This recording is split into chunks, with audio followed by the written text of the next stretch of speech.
Okay, first of all, everybody would like to know what's your name. I'm Krista Fraser. Krista Fraser. Yes. Before you were a...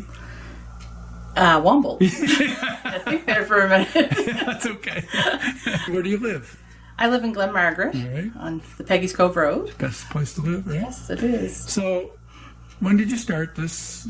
Is it thread art, or what do you call this? It's fiber art that I do. So it consists, I say fiber. I'm working with thread more than fabric right now. However, I've just started a series of underwater fabric arts. So I'm adding notions and thread painting and a whole bunch of stuff to it to make it very unique. When you started, what did you start with? When I started this particular series, beginning. So the beginning, I started with quilts. How long ago was that? Probably about 16, 17 years ago. Yeah? Yeah. So there's one behind you there that I can show you. Just a very simple one of my first ones, but my more detailed ones I end up gifting. Well, let's have a look at it. So this is your very first quilt? This is my very first quilt and the one that I kept. I should say the first quilt that's finished. There is a work in progress, but it's not done. Did you come up with your own design? This is just a jelly roll race quilt.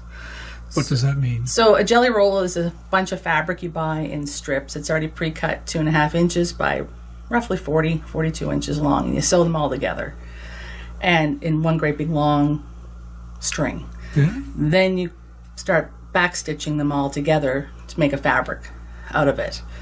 And as you reach an end, you cut the fabric.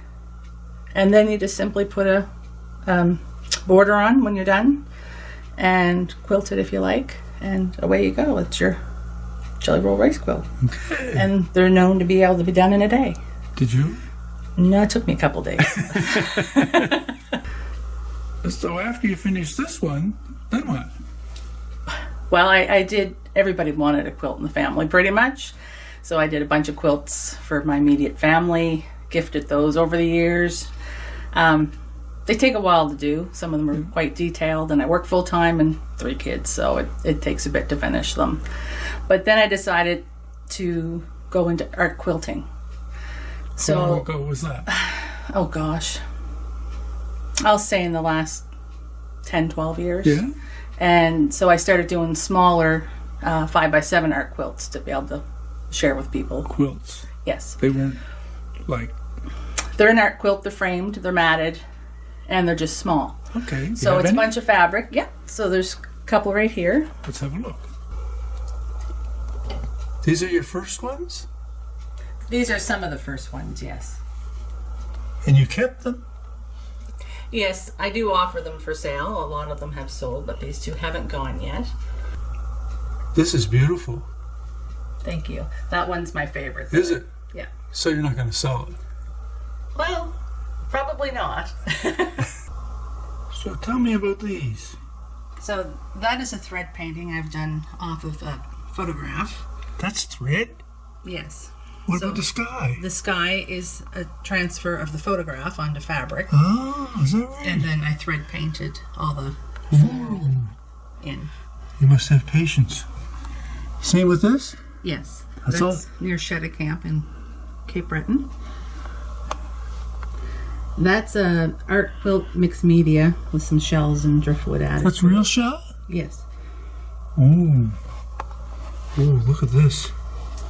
That is a thread painting I did. The sky's hand painted by me with on fabric? Yes, watercolor on fabric, and then thread painted the fields and the trees. And one over here. And that is a beach we were at in Prince Edward Island. And that is a photograph transferred onto fabric and then thread painted by me. Wow. So what do you call this? What are you doing here? So this is a new thread painting that I'm working on that will be transferred onto an art quilt. This year I started merging a little more together, making larger pieces because people were requesting them. Bigger ones? Yes. How big? Roughly 20-25 by 30 frames is what they'll be, depending on the piece. I expect what I have in my mind with this one will be longer but narrower. So we'll see what happens. What are you doing here? So I'm doing a series of underwater, and this, believe it or not, is going to be a jellyfish. Oh, when you're looking yes, I can see that now. under it. Yeah. So right now I'm doing the border of the jellyfish and trying to capture the movement of all those little hairy pieces that float around. Yeah. And then all the tentacles will be stitched in here and then hang out. So they'll actually move. They're not going to be attached to fabric. They're going to dangle, hang, is my intention. So you're going to show us some of that going? So right now I'm just trying to add a little bit of depth into the, I'm going to say tentacles, short tentacles there. Yeah. Because your darker is usually, you're further away. Right. And helps give you your depth. So I have my machine set up. I have 2 different colors in it. One's a navy blue. 2 colors at a time? And I have the navy blue on my bobbin, or my thread here, and I have on the bobbin is black. Oh. So I have my tensions set the way most people would not stitch. So it'll in certain lights you'll sort of catch the 2 colors, and it just makes it more realistic looking. This is your own creation? This is my own creation. It's on water soluble stabilizer. Yeah. So when I'm finished with this, I'll soak it in the sink, and this white piece will all disappear. Wow. This is new. I'm trying some, I think it's called toile, on the back, just to give it a little more strength, to help hold my stitches where it's going to be dangling long pieces. So it's just an experiment. If it works, awesome. If it doesn't, back to the drawing board. That's what happens. So so I have my machine set up. I actually have a darning foot on, and my feed dogs are down, so there's no drag, and I draw free motion. So it's basically the same as someone taking a charcoal pencil and drawing and doing some shading, bringing color in, whatever you want. It takes a little practice. The drawing is actually a little bit easier than you think. It's the setting the machine to make it work the way you want it to go. Wow. And not get your thread too thick because your needles will break. So take some practice. But this is basically what I'll be doing. Let's make sure I got my foot on the pedal right here.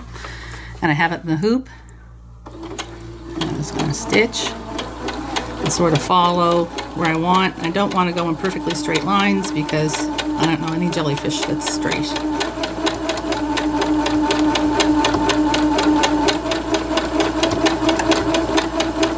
That's pretty nifty.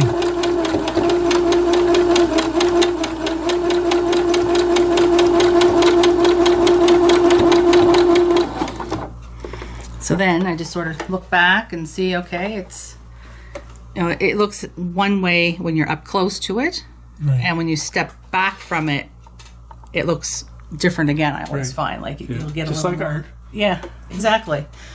So I'm just going to keep on going around.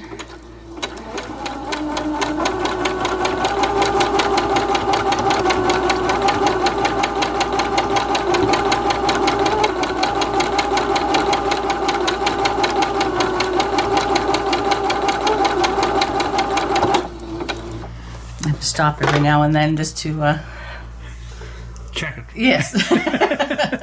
Can you take thread out? Or you don't have to? You can sometimes. Right. Not always. What you'll end up doing a lot of the time, like at this point, I'm going to be pulling this thread out. I tried something, I didn't like it. I can pull it out, or I can actually bury it and you'll never see it there. So, but I know I can get that one out. Some of them you can't. You just can't. You got to go with it, and it is what it is. It's freehand. Okay. Yeah. So this is one I've been doing. It's a real wacky one. It's of the cove at Peggy's Cove. Yes. So I've painted this with watercolor. Yes. I sketched it out first, freehand, Right. painted it, and now I'm going in and doing all kinds of different techniques of stitching, whether it's hand stitching, thread painting, whatever makes it work for me to my eye. So this one will be kind of interesting when it's done, because it'll be a mixed art. This is down at Peggy's Cove. Yes. The huckleberry and blueberry bushes. Yes, so I'll thread paint that and it'll be really brilliant reds. Yeah. And you've done some of those before? Yes, they've all sold. I don't have one finished to show you, but they're very vibrant with color when they're done, and people they really attract people to purchasing them. So. Now you're doing larger ones. Yes. When did you take that big leap? December 28th. Oh, you were just recently. Just recently we moved to the larger scale. It's a lot more difficult, and I'm really enjoying it, and I'm getting good feedback as I post pictures on my Facebook page quite often, asking for opinions or what have you. And so I have one that's here. Yes. And it's sold before it's finished, which is kind of nice. And this is the one you brought over? Yes, this is the one you're going to frame for me. Let's have a look. Tell me about it. Ooh, this is gorgeous. I mean, we fell in love with this the minute we saw it. So tell us about it. So this is an applique A what? quilt where I've taken different pieces of fabric, Yes. cut them into shapes, and stitched them to a larger piece of fabric to form all the underground, or the underwater, sorry, of the photo. They're all stitched with a zigzag stitch on, and some are embellished more with beads and other fabrics layering on top of them. And So, what about this? Is this coral? yes, that's a fabric lace that I've made myself. You made that? Yes. And what about this? More coral? So this is another form of coral, just using fibers that I've collected. And what about the shells? The shells are all from beaches. Local? Mostly local, but not all local. Right. And the starfish? This is real? Yes, that's a real starfish. There's 2 of them on there that are real. What about this in the corner, this green? Like seaweed or what? What's this? So that's fabric, Wow. and it's a batik, and it's just dyed nicely for what I wanted to And the use it fish? for. The fish are all hand stitched the same way on a embroidery hoop with water soluble stabilizer, Yeah. and then I cut them out, soak them, and applique them onto the piece. Are you happy with it? Oh, I'm thrilled with it. I actually thought I was going to keep it myself. And what happened? I had someone interested in it very quickly, and I just couldn't pass it up. So away it goes. That's great. But there's a couple more coming. Oh, are there? Of this size? Similar sizes. It'll just depend on the piece, but larger than what I normally do, yes. So you're selling them. Yes. So how can people find you? So I have a Facebook page, Krista Fraser Creations, Yes. and they can always reach out to me through there, and we can discuss further. So And do you go into any shows? I'm part of the Peggy's Cove Area Festival of Art, Right. and I show here on my property out of my barn. Right. Yes, it's a barn. We clean it up. But it's a great setup. I have a few other artists with me, and it's a once-a-year thing. But if you, again, want something custom done or a piece, I'm always reachable, and we can, get together from my house. Great. So, Well, thanks a lot. thank you. See how this goes. Yeah. Bye. Bye-bye.